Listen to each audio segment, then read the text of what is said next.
Terrain social.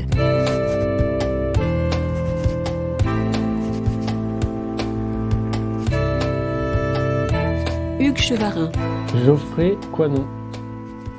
Geoffrey Coinon est auteur, réalisateur du documentaire 12 France. Il a travaillé à France Inter. Ses films se nourrissent de ses diverses activités, éducateur en quartier populaire, ouvrier agricole, puis animateur territorial auprès des collectivités. En novembre dernier, le projet Europa City, méga complexe de loisirs et de commerce, qui devait voir le jour à Gonesse, dans le Val d'Oise, a été abandonné. Dans 12 France, on suit des lycéens de banlieue parisienne dans leur enquête sur ce gigantesque projet. Que comprennent ces citoyens en herbe des conséquences sur leur territoire, en particulier l'artificialisation des terres? Quelles réflexions portent-ils sur ce modèle de développement ainsi que la place et le rôle qu'ils y occupent? Terrain social, aujourd'hui, vous propose d'embarquer pour ce réjouissant road movie citoyen à l'occasion de sa sortie nationale. Terrain social. Bonjour Geoffrey Coinon. Bonjour. Dans quelles circonstances avez-vous été amené à participer à ces ateliers dans ce lycée de Villepinte, en Seine-Saint-Denis? Alors, en fait, en parallèle de mon métier de réalisateur, je suis éducateur. Enfin, je préfère même dire animateur ou accompagnateur. J'organise des ateliers vidéo où on réfléchit à notre environnement, mais environnement sous toutes ses formes, c'est-à-dire à la fois personnel, familial, dans son quartier, dans sa ville et dans le pays qu'on habite. Et on pose des questions au prisme du travail et des métiers qu'on choisit de faire. Et souvent, ces ateliers sont des points de départ des films documentaires que je réalise.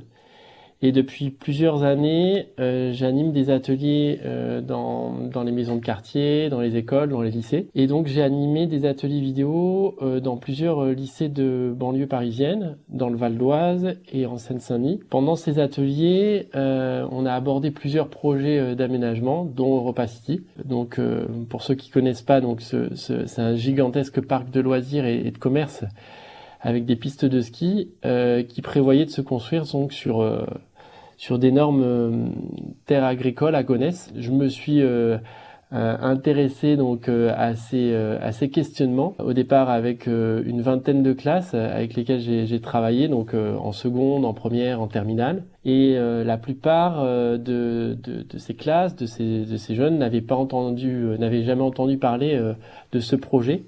Alors que, pour vous rendre compte, c'est un projet qui représente plus de 80 terrains de foot. C'est un peu comme Disneyland à l'époque. Et ils en avaient jamais entendu parler, alors que ça se construisait, que le projet devait se construire en fait à quelques minutes de chez eux. Monsieur le ministre, ma question concerne l'avenir du triangle de Gonesse. L'Île-de-France, vous le savez, perd chaque année près de 1400 hectares de terres agricoles. Comme beaucoup de personnes, comme une grande partie de la population, Amina, Jennifer et Samy, qu'on suit dans le film, et leur classe, s'étaient jamais posé la question de ces terres. Et c'est précisément ce qui m'intéressait, c'est de suivre des jeunes qui comme la plupart, en fait, ne se préoccupent pas ni de l'agriculture, ni de l'écologie. Et de voir un petit peu ce que ça pouvait donner, de leur poser des questions, se poser des questions qui mêlent à la fois la question de leur environnement, mais aussi la question de qu'est-ce qu'ils ont envie de faire comme métier plus tard, et quel est le lien entre les deux, entre environnement, travail, et puis épanouissement personnel et épanouissement de la société. Est-ce que vous avez eu dès le départ l'idée de cette quête quasi initiatique de la citoyenneté? La quête de la citoyenneté, c'est un grand mot, ça me paraît comme ça très conceptuel en fait en l'écoutant, en le lisant. Moi, ce qui m'intéresse, c'est de partir de l'intime de ces jeunes en fait, comment ils regardent en fait leur environnement. Et au départ, la plupart en fait le traversent sans se rendre compte du quartier, de l'espace en fait où ils vivent. Et ce qui m'intéresse, c'est que justement ils mettent des lunettes et puis ils puissent se rendre compte que le quartier, le champ, le centre commercial, le lycée, le centre-ville qui les entoure en fait, qui puissent se poser des questions. On suit 3 lycéens, Amina, Samy et Jennifer, dont on sent bien qu'ils sont coupés du territoire. Pourquoi les avoir choisis, eux, plus que d'autres ? Est-ce leur attitude particulière face à toutes ces questions ? Si on peut dire, cette question de citoyenneté, je la relierais plutôt à ça, en fait, à juste en fait un questionnement. Moi, je travaille dans les quartiers populaires et dans les cités depuis un certain moment. Je fais pas d'ailleurs qu'y travailler. Souvent, je vais y habiter pendant plusieurs mois, voire plusieurs années. Et moi, ce qui m'intéresse, c'est vraiment l'échange. Parce que il change pendant cette aventure, mais moi aussi, je change au fur et à mesure.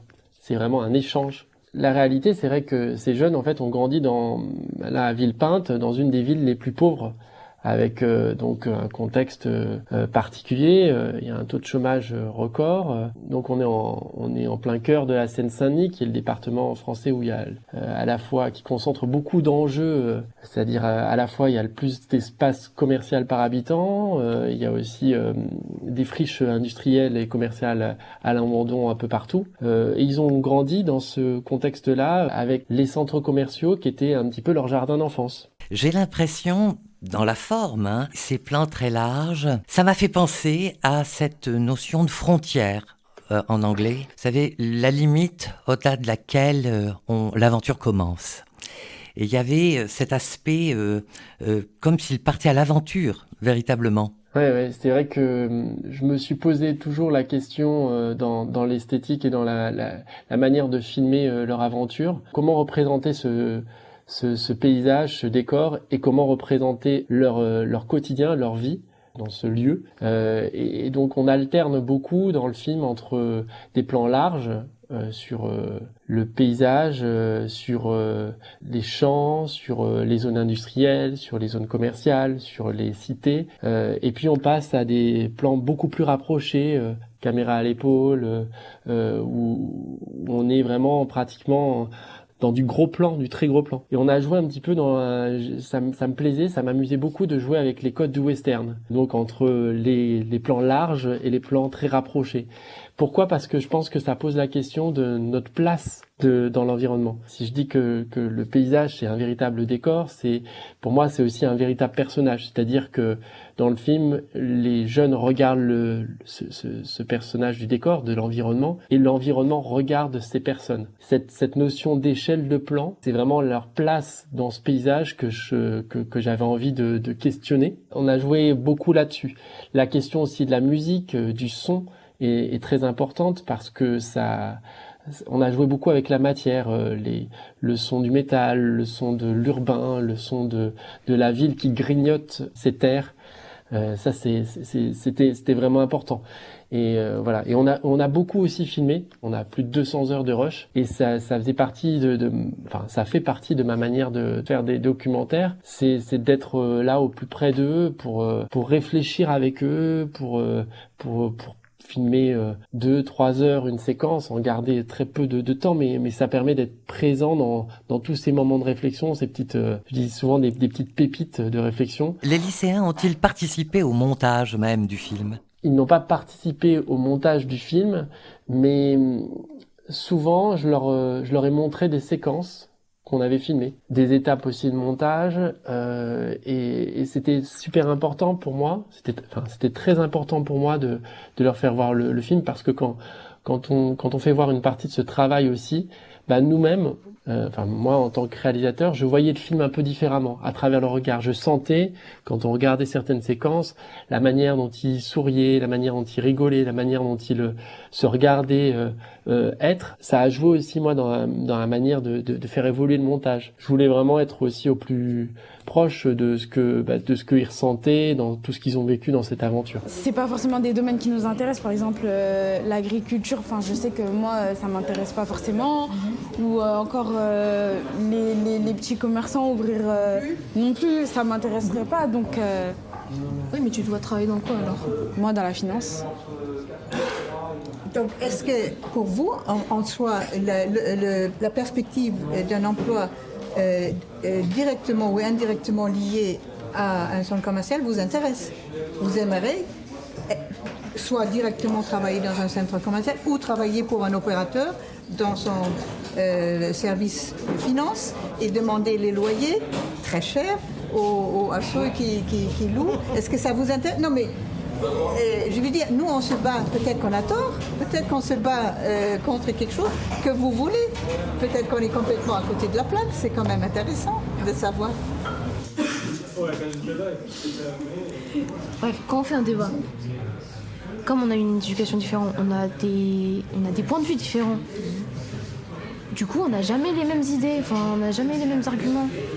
Parce qu'on voit pas les mêmes choses on voit pas les choses de la même façon. Pour l'instant, on est les seuls qui n'ont pas les cheveux gris dans tous ceux qu'on a rencontrés. Alors, il y a cet aspect de la génération, le fait que ceux qui combattent pour eux ne sont pas de leur génération. Et l'autre question, c'est le rapport au travail. C'est-à-dire ils prennent conscience qu'ils habitent sur ce territoire et que c'est peut-être leur avenir, ce territoire. Et au départ, visiblement, ils ne sont pas tous d'accord. Moi, ce qui m'intéresse, c'est effectivement de donner la parole à ces jeunes qui, a priori, ne se préoccupent pas de ces enjeux-là, des terres agricoles ou des enjeux écologiques. C'est pour ça que tout le monde peut s'identifier à leur quotidien, en fait, à Jennifer et Amina qui font du shopping, qui vont au McDo, qui font leurs courses à l'hypermarché du coin et qui ont des idées reçues sur le bio réservé aux bobos ou aux militants qui s'engagent contre un projet comme Europa City. Voilà. Et dans cette enquête qu'ils mènent, que ce soit Amina, Samy ou Jennifer, pour moi, ils incarnent beaucoup les enjeux de notre époque. Et la question à laquelle on est vraiment confronté, comment on peut inclure le plus grand nombre, l'ensemble de la population, aux défis, aux enjeux qui sont devant nous, aux enjeux écologiques, en sortant des idées reçues, en sortant des préjugés, et voilà, c'est ça qui m'intéressait fort en fait dans leur réflexion. C'est comment aussi retisser des liens intergénérationnels entre ces personnes qui sont engagées dans une lutte, qui consacrent une bonne partie de leur vie, et puis ces jeunes qui au départ ne se préoccupent pas du tout de ces terres. Et pour moi, c'est l'occasion vraiment de retisser des liens entre les quartiers, la ville et puis la campagne. Ah oui, c'est quoi votre vision du territoire d'Île-de-France ou plus précisément du 93 C'est super agréable de travailler ici, franchement. Vous aimez bien les environs Complètement, je pense que les gens sont tous différents. C'est très riche en fait, culturellement, et c'est pas l'image qu'on peut se faire de la banlieue, entre guillemets. À un moment donné, d'une vraie, réelle prise de conscience, je dirais politique au sens des affaires de la cité, c'est quand ils interrogent le directeur de Paris Nord et ensuite le promoteur du projet Europa City, et que l'un comme l'autre, ils disent qu'ils n'habitent pas là. Et là, quelque part, j'ai l'impression qu'il y a un basculement. Les jeunes jaugent les personnes qui sont en face d'eux. Ils s'amusent beaucoup d'ailleurs, et on a beaucoup filmé l'avant-rencontre, les suppositions qu'ils ont sur les personnes qu'ils vont rencontrer, et puis l'après-rencontre.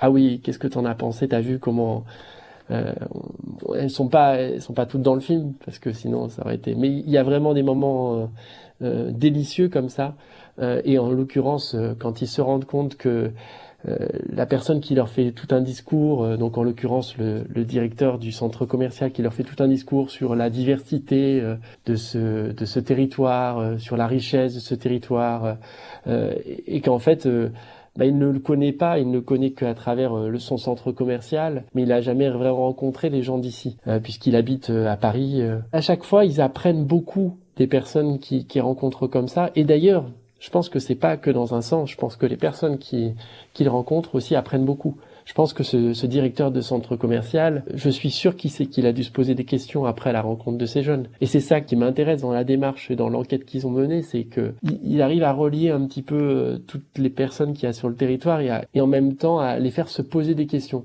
C'est quand même pas rien à 17 ans d'arriver à faire poser des questions à des personnes qui ont 40, 50 ans, qui ont des certitudes et qui sont déjà établis dans un mode de pensée, dans un mode de fonctionnement. Donc ils arrivent à faire ça, et ça c'est fabuleux, c'est une aventure fabuleuse, parce que on se dit encore aujourd'hui c'est possible que des jeunes y compris de banlieue, arrivent à faire ce qui est le plus beau dans l'acte démocratique, c'est-à-dire à créer le débat, à poser des questions et du coup à ouvrir des portes que tout à chacun n'arrive pas à ouvrir, parce qu'on reste souvent dans nos propres milieux. Eux, ils sortent des a priori ou des préjugés qu'on peut avoir, et ça c'est délicieux.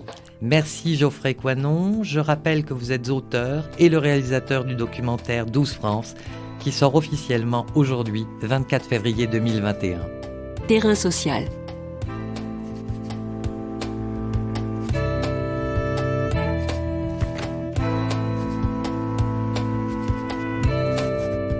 Tous les podcasts du chantier sont à retrouver sur lechantier.radio et sur les plateformes d'écoute.